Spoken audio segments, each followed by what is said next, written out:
The Cardinals fall to the Brewers in Milwaukee on Wednesday night. Jose Quintana has another outstanding start, but nothing to show for it as the offense falters. Some appreciation for all of the rookies who have contributed to the team this season. Plus, we'll get you some updates on the injuries of Jordan Hicks and Tyler O'Neill, all on today's episode of Locked on Cardinals. You are Locked on Cardinals, your daily St. Louis Cardinals podcast, part of the Locked on Podcast Network, your team every day.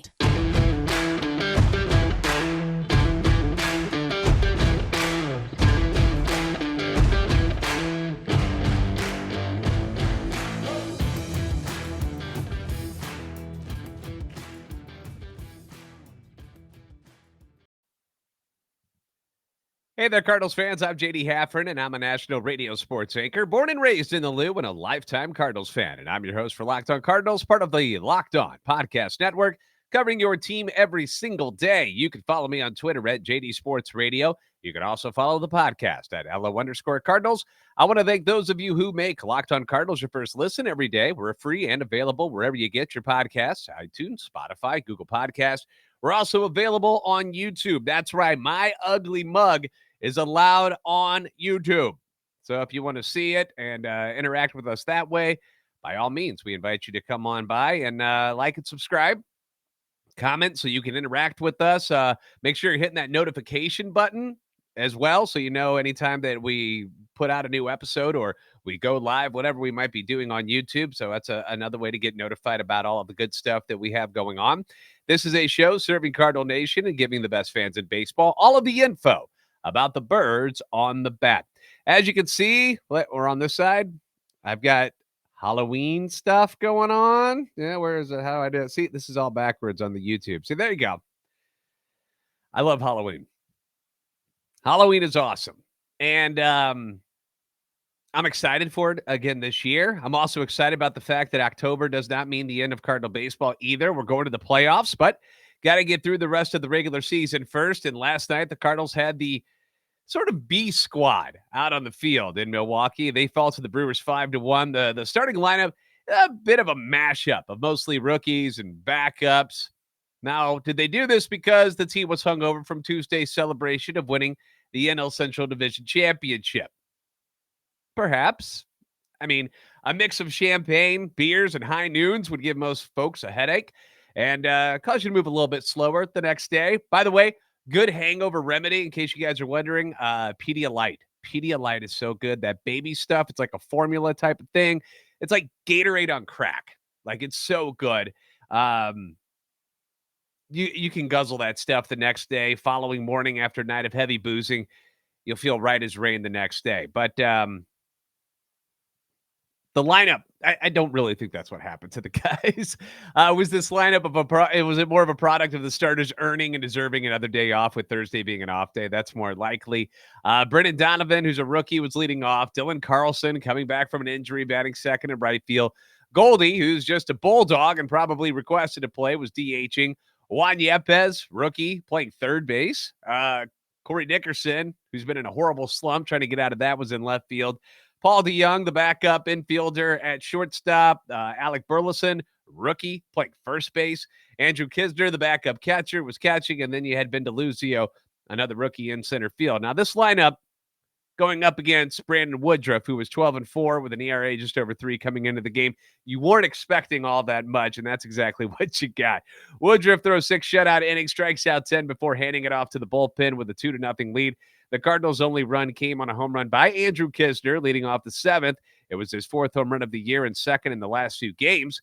They loaded the bases in the inning as well on a double by Ben DeLuzio and walks to Brendan Donovan and Lars Nootbar, but Yepez ended up grounding into a double play to end the threat. It's about all they had offensively, man. But, you got to play these guys. You got to play these guys because some of them are still playing for a spot on the postseason roster. Carlson, after showing some production from the left side of the plate on Tuesday night, he takes a step back, and this one goes 0-for-5 with 2 strikeouts. Yepez, 0-for-4 with 2 strikeouts in that crucial inning-ending double play when it was still a one-run game. Like, it was 2-1 at the time, so a chance to actually win the game, and then gone. Dickerson did end up breaking up his 0-for-26 streak with a hit in the 6th inning, but he's hitting .230 this month, and it has been pretty over the last week or so. Paul DeJong, what are you going to say about Paul DeJong? Oh, Paul DeJong. He goes 0 for 4 and is 3 for his last 43. Hitting a whopping 107 in September. And I know people are going to get heated when he ends up making the postseason roster, because he probably will. But it's because he is the backup middle infielder. All right, that's what he's doing. He'll likely be used in defensive replacement scenarios like he has for most of September. If you've noticed that late in the game, if they got a lead, they pull somebody, whether it's Donovan, usually it's Donovan, whoever was playing second base, they'll scooch Edman back over to second. DeJong will come in at shortstop. He's a good defensive player. He might as well not even carry a bat up to the plate anymore because he can't hit anything. But he's got to make the roster, guys. So don't get mad when it happens. Alec Burleson, he's 1 for 4 last night, but still hitting under the Mendoza line at 194 since being called up. Kisner, 2 hits, including the homer. Ben DeLuzio goes 2 for 4 with a single and a double. We know he can play center field quite well, offers a lot of speed off the bench. Ben DeLuzio, a guy that none of us had really heard about until he got called up, making a bid to get on the postseason roster, whether O'Neill is back or not. He's making a case to be a part of it all. The real story in this one, though, was your starter, Jose Quintana, who, despite having the land of misfit toys behind him, kept it a one-run game, throwing 5 solid innings. He allowed just 1 run on 4 hits, 2 walks, 7 punchies, and he did all of it on just 81 pitches. The guy has been rock solid since getting traded to the Cardinals. In his 5 starts in September, he's allowed a total of 3 runs. 3 in 30 1/3 innings, and still hasn't allowed more than 2 earned runs in any start. And he's had 11 of them since he got to the Cardinals. The bullpen had a bit of a hiccup last night.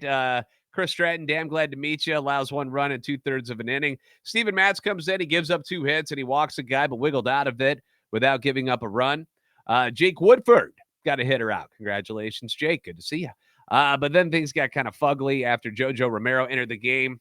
2 walks and a hit. Giovanni Gallegos comes in. He inherits the bases loaded jam in the 8th, and he allows all 3 runs to score on a bases loaded walk and then a ground rule double. It wasn't pretty.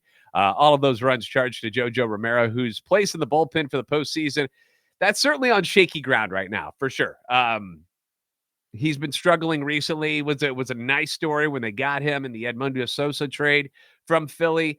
Brings him in, and he looked pretty darn good for his first few outings, and now it's kind of he's regressed a little bit. Let's say that.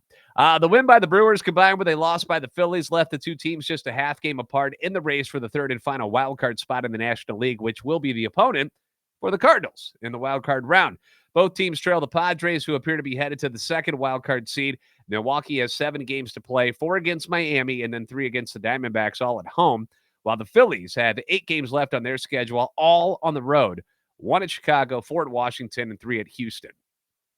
The Houston one, Houston's not really playing for all that much right now, so I don't know, maybe they rest some people, but that sucks if you're the Phillies and you got to face Houston in your final series of the season. Now, if the 2 teams end in a tie, the Phillies would win the tiebreaker, but like I said yesterday, I think I'd rather see the Cardinals face the Brewers, but then again, the Phillies are kind of choking away their playoff spot down the stretch here and have now lost 4 in a row in 7 of their last 10. So if they, army crawl into the playoffs because they're just beat up and they're not any good anymore, maybe you'd rather see the Phillies. Brewers we're very much familiar with. We know exactly what we're getting out of them. They haven't played all that well in the second half, so I don't know. Yeah, we'll see what happens. One of the reasons the Cardinals are going to the postseason for a 4th consecutive year has been their excellent mixture of veterans and rookies. And I am going to shine the spotlight on some of these rookies who have had some huge impacts on the success of this Cardinals team this season. We're going to do that next here on Locked On Cardinals. Looking at the date, it is now September the 29th. It's officially fall, where the days are getting shorter and the nights are getting longer. But the breeze, it isn't the only thing that's getting stiff. This episode is sponsored by BlueChew. Guys, we all know that confidence, it can take you far in life. That's especially true in the bedroom when it's time to step up to the plate. That's where BlueChew comes in. They're going to help you out. BlueChew, a unique online service that delivers the same active ingredients as Viagra and Cialis, but it's available in chewable tablets, and it's available, the best part about it, at a fraction of the cost. You can take them anytime, day or night, so you can plan ahead or just be ready whenever the opportunity arises. Now, the process is pretty darn simple. You sign up at BlueChew.com. Step 1.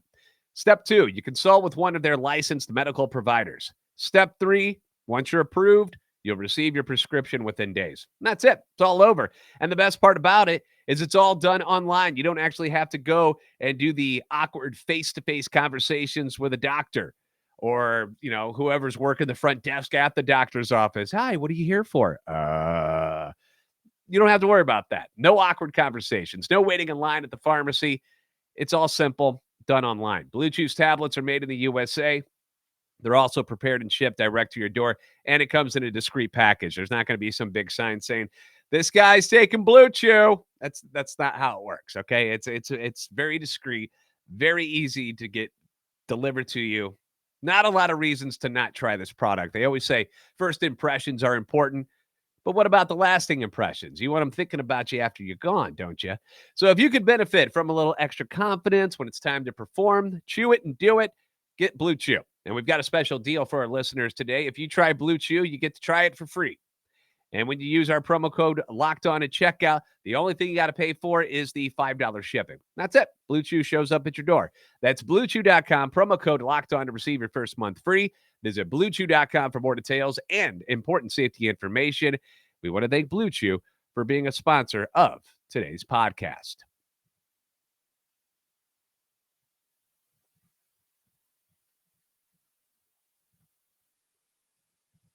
So I'm a big Limp Bizkit fan, and anytime I hear the word rookie, I immediately think of the song Nookie. It just pops in my head right away. The rookies. We're doing this next segment all for the rookies. I just wanted to dedicate this particular portion of today's show to kind of shower the guys with some much-deserved love, because without these rookies, without these guys, this team would not be where it is today. They've been huge for the success of what this team has gotten to so far this season. Now, I saw that Bernie Miklasz did something like a week ago on Brendan Donovan at scoopswithdannymac.com, and he's clearly been a big part of this team, mostly because of his versatility, if anything. I mean, think about it. Donovan has basically taken the second base job over so that the Gold Glove winner from last year at second base, Tommy Edman, can move over and play shortstop because of the epic struggles that Paul DeJong and Edmundo Sosa were going through before Sosa got traded to Philadelphia. Okay, neither one of them could hit a lick. You saw a little bit of offense come from Paul DeJong when he got back from Memphis, but since then, nothing. Right back to just bottom of the barrel at bats, a lot of strikeouts, not a lot of production. So as much as you don't want to move Tommy Edman because he's been so good at second base, you kind of had to. And when you had Brendan Donovan just sitting there waiting, playing pretty good second base, makes sense. And, of course, the offense for Brendan Donovan, that's been huge this year. He's hitting 280, but his OBP is 393, which is second only to Paul Goldschmidt on the team. He's second in walks to Goldie with 58. And here's the other thing he doesn't do a lot of. He doesn't strike out a ton. 69 strikeouts, 58 walks. You'll take that. And when hitting in the number 2 hole this season, which is kind of where he's found his groove, he's batting .317 on the season. Now, when talking about his defense, here's the point of bringing up the Bernie Miklasz article. Miklasz said, Donovan's defense is more than adequate. He's underrated, in fact. How many dudes are capable of playing plus defense at 3 different positions and playing average defense at 2 other positions? That's what Donovan is doing. According to Fielding Bible, Donovan has 7 defensive runs saved in 180 innings at third base, 2 runs saved in 144 innings in left field, 1 defensive run saved in 143 innings in right field, and he's exactly average in defensive runs saved in 58 innings at first base and 198 innings at second base. His only negative spot that he's played this season is at shortstop, which he never has to play anymore. He is the second baseman. But if something happens, you can move him around to third, to first, to the outfield. He's all over the place, man. He's like the new version of Jose Oquendo, the secret weapon part 2, if you will. It's been a great season for Donovan. And I didn't know much about him coming into the season. When he got called up early on, I'm like, who's this guy? 25 years old. Who is he? Gosh, I'm glad they did it. I'm glad I'm not in charge compared to them, because Brendan Donovan has been fantastic. Lars Nootbar Heck of a guy in the dugout. We know about his energy. He's the grinding the pepper guy. He's that energy guy, man. He's always being goofy, having a great time, keeps everybody loose. He's only hitting 228 this year, but his OBP, this is where he excels, 344, which is better than Albert, better than Edman, Carlson, O'Neill. He's got a cannon in the outfield, best arm in the outfield. Has eight outfield assists so far this season, tied for first on the club with Dylan Carlson, who's got an excellent arm, but it's not quite as strong as Nootbar's. But he's been fantastic, hitting that number 9 spot. And hopefully he's getting things going again. It's been a struggle, as it has been for most of the team in September. Juan Yepez. It was tough when Juan got hurt because he was really hitting pretty well. Solid right-handed bat coming off the bench. He's hitting 259, 12 home runs in just 70 games. All right. You like what you get out of Yepez. Good bench bat. Nolan Gorman. All right. I went to bat for Nolan Gorman, and it didn't work. All right. He had one game, and then he falls off the cliff. Had to go get playing time in Memphis because he wasn't seeing any at-bats anymore. No more innings. Like, he had hit himself out of the lineup because he couldn't hit the ball anymore. He was striking out. But he did have 14 home runs in 89 games while he was up here. And for the most part, didn't look awful at second base, which is a new position for him. And I would assume he's just going to get better and better. It seemed like a confidence thing with Gorman. So he'll be back next year. And we'll see what he can do. But obviously, you're not giving up on him just because he struggles in his rookie year. It's okay. All right. He's still, 22 years old? I'm not worried about him yet. Another name, huge as far as the pitchers go, Andre Pallante. How about this guy? Whether he was starting or coming out of the bullpen, fantastic. Appears in 44 games, 10 of them starts. He's got a 6-5 record, an ERA of 3.16. Like, he's been so good no matter where you put the guy. The lefties in the bullpen, Packy Naughton, Zach Thompson, Matthew Liberatore, they've all contributed, with Thompson leading the way, sporting an ERA. This is kind of a sneaky stat. All right, ERA for Zach Thompson this year since he got called up, 1.99 in 20 games. Now, one of those was a starter, which has skewed things a little bit because he didn't do so well in that game. As a reliever this season, in his other 19 appearances, Zach Thompson's ERA is 0.68. That's getting it done. 0.68. Holy cow. He's got to get on this postseason roster, right? Because with Jojo Romero not doing what he's doing, and we still don't know what the heck we're going to do about Genesis Cabrera, Zach Thompson, man, he's got to be on it. Up next, we're going to talk injuries. We've got injury updates on Tyler O'Neill, Jordan Hicks, and a funny story about Aaron Judge's 61st home run ball that he hit last night in Toronto. And we'll be doing that next year on Locked On Cardinals.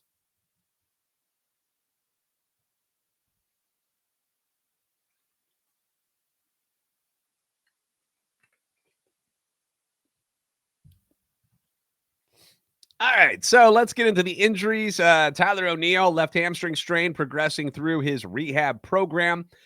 Went on the 10-day IL September the 17th, hit it in the batting cage for a second straight day on Wednesday, and did sprint work under the supervision of athletic trainers back in St. Louis. This all per Cardinals manager Ali Marmol. The intensity of those workouts is expected to increase over the coming days, with O'Neill running arcs, running the bases, and running down fly balls.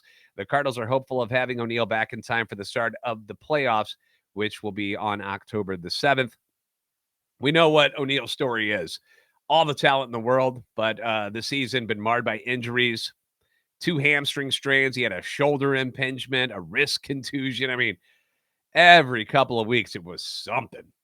Hit just 228 this season. Did have 14 home runs, 58 RBIs, 14 stolen bases. So you've got all of these weapons, the speed, the power, the glove, and he keeps getting hurt. I don't know what else to say about him. I mean, I love Tyler O'Neill. My bromance for Tyler Bro-Neal has not been hidden. And I hope he can make it back and be a part of this team in the playoffs because he offers a lot. Like, as I mentioned in yesterday's show, I think your best outfield is O'Neill on left, Carlson center, Nootbar on right. I just think that's the way it should be. Jordan Hicks dealt with arm fatigue and neck spasms, also progressing through a throwing program. His next bullpen session is going to be on Friday. Now, he went on the DL or IL, they say now, on September 17th. That was retroactive to September 15th. He played catch from 150 feet of distance for a second straight day on Wednesday. The plan moving forward is for Hicks to throw bullpen sessions off the mound Friday and Sunday if all goes well. Hicks could be activated by next week's season-ending series in Pittsburgh and then be ready for the start of the wild card series on October the 7th. All the talent in the world for Jordan Hicks, too. Still 26 years old, made 8 starts earlier in the season before going back to the bullpen. Thank God they did that because I can't stand him in the starter's role. It just doesn't work. For the season, 3-6, the ERA 4.92 over 34 games, 63 Ks compared to 35 walks. But he really looked like he had figured some things out in the last week or so. That slider was disgustingly good. And then this happened. So hopefully he comes back with the same feel and the same touch for that pitch and can be that weapon coming out of the bullpen. Asked if he thinks O'Neill and Hicks will have time to get back and contribute in the playoffs, Ollie Marmol says, my head is wrapped around yes, until they say no. So we're hoping that'll work out. Rob Raines from STLSportsPage.com pointed out that bench coach Skip Schumacher missed the games in Milwaukee because of a family medical issue at home in California. Yadier Molina served as the de facto bench coach during the games, although Pop Warner assumed Schumacher's actual coaching responsibilities. If you remember, Molina will be managing a team in Venezuela this winter and is a candidate to manage the Puerto Rico team in the World Baseball Classic next spring. So, you know, he's learning some on-the-job learning right there. While he's still a catcher, an active player. So he's going to be fine. He should be a good manager. I mean, you saw he got kicked out of that basketball game, right? See, he's already fired up. Also wanted to point out, Rob Raines did this too. Cardinals prospect Moises Gomez, who we talked about thoroughly on Tuesday. If you didn't hear that show, you got to go check it out with Locked On MLB Prospects host Lindsey Crosby. Gomez hit his 39th home run of the season in Memphis' final game on Wednesday, which was the most in the minor leagues this season and is a new Cardinals minor league record. Lindsey Crosby was very much high on Moises Gomez and his power. He's like, yeah, he's going to strike out a lot, but look at that power, man. That people are going to want it. So they have to make a decision on Gomez as soon as the World Series is over. They got, I think I read 5 days until they have to decide whether to put him on the 40-man roster. He becomes a free agent. So hopefully they don't let him walk because that would be a shame because we know how much power means in the game of baseball in this day and age. And speaking of power, congratulations to the Yankees, Aaron Judge. All right, dude. Home run number 61 last night in Toronto, tying the Yankees' all-time single-season home run record with Roger Maris. How bad did you guys see the footage on this one, by the way? How bad did those Blue Jays fans feel in left field? They all brought their gloves, like 3 of them. They all brought their gloves, and the ball comes right in their direction. They lean over to grab it, and I couldn't tell if it actually hit the guy's glove or it came up just short, but right there, and you had your glove, and you missed it. If you bring a glove to a game as an adult, you have to catch the ball. That's just the rule. But it didn't happen. The ball lands, and the Blue Jays bullpen coach, Matt Bushman, got the ball. Funny story about this because his wife is NFL reporter Sarah Walsh. And on hearing that her husband had the ball, tweeted out, bad news is I'm down here in Florida battling a hurricane, but the good news is I can announce my retirement because her husband had home run ball number 61. The problem was that Bushman returned the ball, who then gave it to his mom. Aw, that was sweet. And it's funny seeing Aaron Judge and his mom because the height difference is ridiculous. So funny. It's like, can you imagine if you're a mom, and I don't want to be gross here, but the mom, like that big old dude came out of your body. Crazy, man. Science is wild. But anyway, Walsh was none too thrilled about her husband giving the ball back to Judge and ended up tweeting again when she heard what her husband had done, put out, oh, cool. He just handed that back without checking to see if our house is still here. I'd next like to announce our divorce. Funny stuff from Sarah Walsh on Twitter. She's a good follow, and especially if you're a fan of the NFL. Thanks for making Locked On Cardinals your first listen today. Now make your second listen, the Locked On MLB podcast. MLB expert Paul Francis Sullivan brings humor, passion, and unique perspective on every team and the biggest stories around the league. You can follow the #1 daily league-wide podcast, Locked On MLB, on the Odyssey app, YouTube, and wherever you get your podcast. Now, the team does have the day off today before they begin their 3-game homestand. Last one of the regular season tomorrow night at Busch Stadium is when Game 1 of the final 3 games of the regular season at Busch will take place. Jack Flaherty scheduled to be your starter, and they did make an announcement that Sunday's day game, before the game, they're going to have a pregame ceremony for Albert and Yachty. So if you have tickets to that game, make sure you get there early because you don't want to miss that. As always, I want to thank you guys and for being a part of this. I want you to like, I want you to subscribe, I want you to hit the notification bell on YouTube so that you can come check us out if you haven't done that yet. Follow us on Twitter at LO_Cardinals and at JD Sports Radio. You're the best fans in baseball for a reason, and I'll see you next time right here on Locked On Cardinals.